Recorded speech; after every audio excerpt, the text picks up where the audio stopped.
ओम शांति। 3 जुलाई 2023 बाबा के महावाक्य। मीठे बच्चे, सर्विस की नई नई इन्वेंशन निकालो, सेवा का विस्तार करो। सेवा के क्षेत्र में माताओं को आगे करना ही सफलता का साधन है। प्रश्न: किस मैनर्स के साथ बात करो तो अथॉरिटी के बोल तुम सिद्ध कर सकते हो? उत्तर: जब भी किसी बड़े से बात करते हो तो आप कहकर बात करनी चाहिए, तू कहकर नहीं। यह भी मैनर्स है। तुम अपनी अथॉरिटी से बोलो, लेकिन रिस्पेक्ट जरूर दो। स्कूल में यह भी मैनर्स सिखलाई जाते हैं। दूसरा पॉइंट, कभी भी अहंकार से बात नहीं करनी चाहिए। ज्ञान के नशे में सदा हर्षित मुख रहो। हर्षित चेहरा भी बहुत सेवा करता है। गीत: आज के इस इंसान को ये क्या हो गया। ओम शांति। मीठे मीठे बच्चों को यह तो समझाया गया है कि बहुत पाप आत्माएं बन गई हैं। अच्छे बच्चे पुकारते हैं कि पाप बहुत हो गया है। पाप से ही मनुष्य पतित बनते हैं। याद भी करते हैं कि पाप आत्माओं को पुण्य आत्मा बनाने के लिए हे पतित पावन आओ। यह पतित दुनिया है तो जरूर कोई पावन दुनिया भी है। निराकारी दुनिया को पावन दुनिया नहीं कहा जाता, वह शांति धाम है। पतित और पावन दुनिया मनुष्यों के लिए है। कलयुगी दुनिया में पतित हैं, सतयुगी दुनिया में पावन है। पतित पावन बाप ही पावन दुनिया स्थापन करते हैं। विद्वान पंडितों ने शास्त्र बनाए हैं। नाम रख दिया है व्यास का। व्याख्यान करने वाले का नाम तो चाहिए ना। मनुष्य तो जानते ही नहीं कि शास्त्र बनाए कब हैं। यह तुम बच्चे जानते हो। सतयुग त्रेता में शास्त्र आदि होते नहीं। भक्ति मार्ग का वहां कोई निशान नहीं। बाप ज्ञान से जिंदाबाद करते हैं। ज्ञान से 21 जन्म जिंदाबाद होते हो, फिर माया आकर मुर्दा बनाती है। यह है मुर्दों की दुनिया, जिसको कब्रिस्तान कहा जाता है। इस समय घोर कब्रिस्तान कहेंगे। बुद्धि तो सबकी चलती होगी। महाभारी लड़ाई में पूरा कब्रिस्तान बनता है, और लड़ाइयों में ऐसा नहीं होता। भागवत में लिखा हुआ है, ज्ञान सागर के सभी बच्चे कब्र दाखिल हो जाते हैं। माया ने काम चिता पर बिठाए सबको भस्मीभूत कर दिया है। सब कब्र दाखिल हैं। मुसलमानों की कुरान आदि में भी है, कब्र दाखिल हो जाते हैं। जब कयामत का समय होता है तो उन्हों को जगाने अल्लाह आता है। कब्रिस्तान को फिर परिस्तान बनाते हैं। बाबा ने बताया था कि बिरला मंदिर में भी लिखा हुआ है कि दिल्ली को परिस्तान बनाया था, तो जरूर कब्रिस्तान को परिस्तान बनाया होगा। प्रलय तो नहीं होगी, परंतु मरते बहुत हैं। सतयुग में होते ही थोड़े मनुष्य हैं। एक ही आदि सनातन देवी देवता धर्म रहता है। वहां ऐसी हालत नहीं होगी जिसका यह गीत सुना। स्वर्ग में कोई किसी को दुख नहीं देता। यहाँ तो कितना दुख देते हैं, एक दो का खून कर देते हैं। बाबा के पास समाचार तो आते हैं ना। कोई दूसरे की स्त्री पर फिदा होते हैं तो अपनी स्त्री को खत्म कर देते हैं, जहर आदि दे देते हैं। यह है ही पतित दुनिया। तब तो गाते हैं, हे पतित पावन आओ। परंतु अपने को पतित समझते नहीं। कोई को कहो तुम पतित हो तो बिगड़ पड़े। अभी तुम जानते हो कि हम भी पतित थे। बाप पावन बना रहे हैं। अब यह फिर दुनिया को बताना है कि पतित दुनिया को पावन बनाने वाला शिव बाबा है। जिसकी जयंती भी तुम मनाते हो वह आ गया है। असल में कायदा था, कोई नई इन्वेंशन निकलती थी तो राजा को बतलाते थे, वह हाथ में उठाते थे। अभी तो राजा है नहीं। यह इन्वेंशन सबको बतलानी है। आपस में मिलकर रेजोल्यूशन पास कर हजारों की सही लेकर गवर्नमेंट को सूचना देनी चाहिए। इन्वेंशन का फैलाव करने के लिए हाईएस्ट अथॉरिटी को बताया जाता है, फिर वह प्रबंध करती है। तो तुमको भी ऐसा करना चाहिए। जिसका जन्मदिन आए उनके लिए समझाओ। उस दिन जिसका उत्सव हो उसी दिन उस पर समझाएंगे तो सब समझेंगे। बात तो बरोबर ठीक लगती है। आज से 5000 वर्ष पहले बाप आया था। भारत तो ऊंच ते ऊंच था, सोने की चिड़िया था, वह बिल्कुल कौड़ी तुल्य बन गया है। उनको फिर परम पिता परमात्मा हीरे तुल्य बनाते हैं। ब्रह्मा द्वारा यह ज्ञान दे रहे हैं। तुम समझा सकते हो, वास्तव में हर एक मनुष्य ब्रह्मा कुमार कुमारी है। सरनेम यह है। ब्रह्मा से ही रचना होती है ब्राह्मण धर्म की, फिर देवता, क्षत्रिय, वैश्य, शूद्र, ये सारा सिजरा बन जाता है। तो तुम इन त्योहारों पर अच्छी रीति से समझा सकते हो। दीपमाला आती है, ये तो तुम जानते हो। अब घर घर में घोर अंधियारा है। ज्ञान सूर्य प्रगटा, अज्ञान अंधेर विनाश। बरोबर घोर अंधियारा है। कोई भी आत्मा अपने बाप को नहीं जानती। बाप को जानने से ही सबकी ज्योति जग जाती है।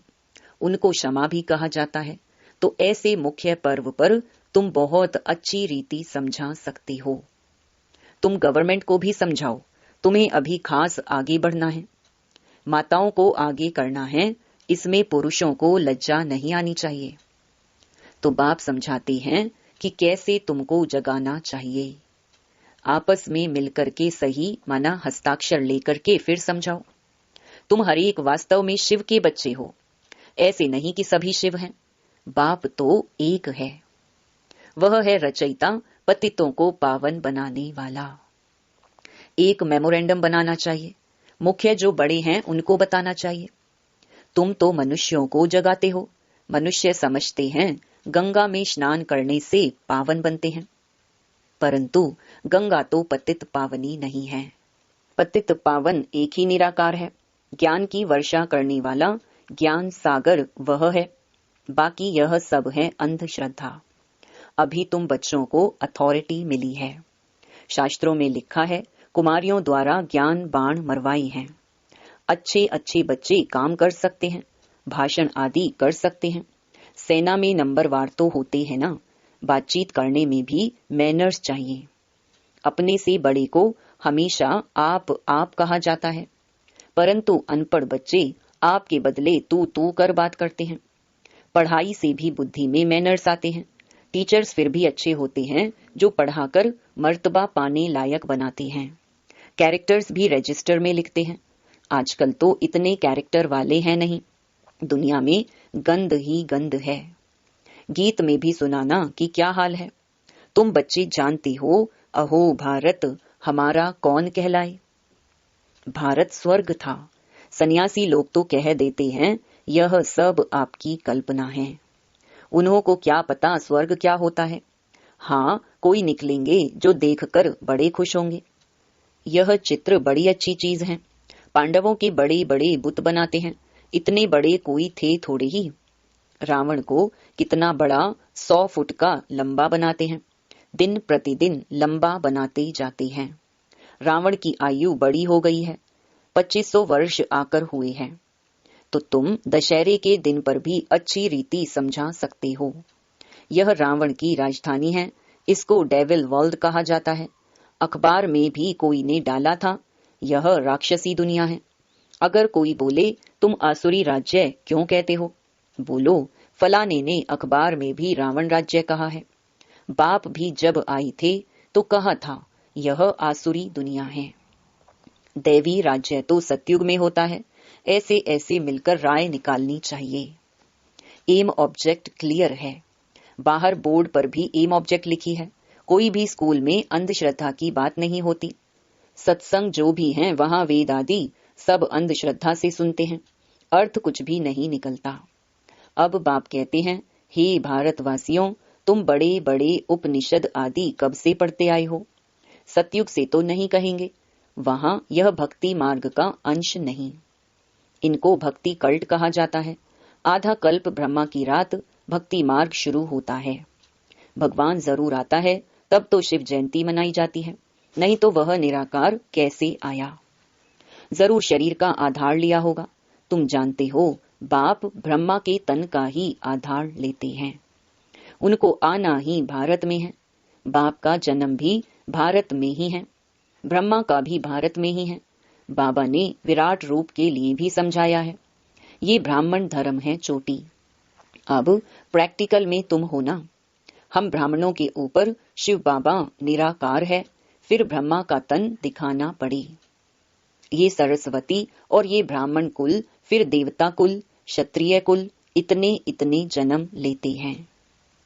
बिल्कुल क्लियर एक्यूरेट बन सकता है। ब्रह्मा की रात, सरस्वती की रात, ब्रह्मा वंशियों की भी रात।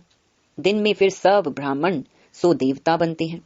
पॉइंट्स तो बच्चों को बहुत दी जाती हैं, धारण करनी है। ऐसा नहीं एक कान से सुना और बाहर निकले खलास, जैसे और सत्संगों में कथाएं आदि सुनकर चले जाते हैं। यहाँ तो तुमको प्रत्यक्ष फल मिलता है। जानते हो, इस पढ़ाई से हमको मनुष्य से देवता बनना है, वहां कुछ एम ऑब्जेक्ट नहीं। बाप समझाते तो बहुत हैं, परंतु कोई बिरले निकलते हैं, कोई कोई तो ट्रेटर भी निकल पड़ते हैं। समझाना चाहिए यह युद्ध का मैदान है। माया बड़ी प्रबल है, कोई फेल हो जाते हैं। ये भी ड्रामा का खेल है, सब थोड़े ही विन कर सकते हैं। बच्चे जानते हैं हम माया रावण से हारे हुए हैं। हार और जीत का यह खेल है। माया से हारी हार है। तुम जानते हो हम बाबा से विश्व का मालिक बनते हैं। यह नशा स्थायी रहना चाहिए। नशा टूटता क्यों है? विश्व के रचता बाप से पढ़ रही हैं। नर से नारायण, नारी से लक्ष्मी बन रहे हैं। ऐसे थोड़े ही होता है कि स्टूडेंट पढ़ाई और पढ़ाने वाले को भूल जाते हैं। फिर यहाँ क्यों भूलते हो? घर में जाने से एकदम भूल जाते हैं। यहाँ बहुत निश्चय बुद्धि हो जाते हैं। कितने आंसू बहाते, यहाँ से घर गए फिर चिट्ठी भी नहीं लिखते। अनन्य बच्चे जो पंडा बनकर आते वह भी भूल जाते हैं। कम से कम सर्विस समाचार तो लिखें, बाबा हम आपकी सर्विस पर तत्पर हैं। नहीं तो बाबा समझ लेते हैं माया ने कब्र दाखिल कर दिया है। बुद्धि भी कहती है ऐसा बाबा जो विश्व का मालिक बनाने वाला है, उनको तो निरंतर याद करना चाहिए। परंतु बच्चे मास मास भी याद नहीं करते, पत्र नहीं लिखते। माया कोई कोई को तो बिल्कुल ही मुर्दा बना देती है। जीते जी भी चिट्ठी नहीं लिखते, मरने के बाद तो बात ही नहीं। बाबा भी चिट्ठी तब लिखेंगे जब वह खुद लिखेंगे। जो बाबा को याद करेंगे वही कर्मातीत एवर हेल्दी बनेंगे। बाबा का वर्षा तो जरूर याद आना चाहिए, स्थायी नशा भी चढ़ना चाहिए। इस समय तुम बच्चों का याद से मुख मीठा होता है। जानते हो सृष्टि का राज्य रूपी मक्खन हमको मिलता है। श्री कृष्ण को मुख में माखन दिखाते हैं, अर्थात विश्व का राज्य है। मालिक पने में भी स्टेटस है ना, जो जितना करेगा वह पाएगा। तुम जानते हो बाबा हमको पढ़ाते हैं, परम पिता कहा जाता है ना, तो पिता से जरूर वर्षा मिलता है। मात पिता चाहिए तब बच्चे पैदा हों, तब वर्षा मिले। कहते भी हैं तुम मात पिता हम बालक तेरे। तुम्हारे सहज राजयोग सिखलाने से हम स्वर्ग के मालिक बनते हैं। समझाना चाहिए तीन सेनाएं तो बरोबर खड़ी हैं। विनाश काले विपरीत बुद्धि तो खलास हुए थे। बाकी जिनकी प्रीत थी भगवान के साथ वह स्वर्ग के मालिक बन गए। हमारा फर्ज है गवर्नमेंट को इत्तला करना। जो भी बड़े बड़े ऑफिसर्स तुम्हारे साथ मिलते हैं उनसे भी सही ले सकते हो तो खुश हो जाएंगे। यह तो बहुत अच्छा कार्य करते हैं, मेहनत करो। इसमें फुर्सत भी चाहिए जो फिर संभाल सको। सर्विस बढ़ाने के लिए तो बहुत युक्तियां हैं, परंतु बच्चों में कहां कहां अहंकार आ जाता है या फैमिलियरिटी में आने से बहुत नुकसान कर देते हैं। ज्ञान के नशे से चेहरा सदा हर्षित मुख रहना चाहिए। अच्छा, मीठे मीठे सिकी लधे बच्चों प्रति माता पिता बाप दादा का याद प्यार और गुड मॉर्निंग। रूहानी बाप की रूहानी बच्चों को नमस्ते। धारणा के लिए मुख्य सार। पहला, एम ऑब्जेक्ट को सामने रख पुरुषार्थ करना है। दैवी मैनर्स धारण करने हैं। एक कान से सुन दूसरे से निकालना नहीं है। दूसरा, विश्व रचयिता बाप हमें पढ़ा रहे हैं, उनके हम स्टूडेंट हैं, इस नशे में रहना है। सर्विस की भिन्न भिन्न युक्तियां निकाल उसमें बिजी रहना है। वरदान, बाप के दिए हुए खजाने को मनन कर अपना बनाने वाले सदा हर्षित, सदा निश्चिंत भव। आप बच्चों के मनन व सिमरण करने का चित्र भक्ति मार्ग में विष्णु का दिखाया है। सांप को शैया बना दिया, अर्थात विकार अधीन हो गए। माया से हार खाने की, युद्ध करने की कोई चिंता नहीं। सदा माया जीत अर्थात निश्चिंत। रोज ज्ञान की नई नई पॉइंट स्मृति में रख मनन करो तो बड़ा मजा आएगा। सदा हर्षित रहेंगे क्योंकि बाप का दिया हुआ खजाना मनन करने से अपना अनुभव होता है। स्लोगन: स्व परिवर्तक वह है जिसके अंदर सदा यह शुभ भावना इमर्ज रहे कि बदला नहीं लेना है, बदलकर दिखाना है। ओम शांति।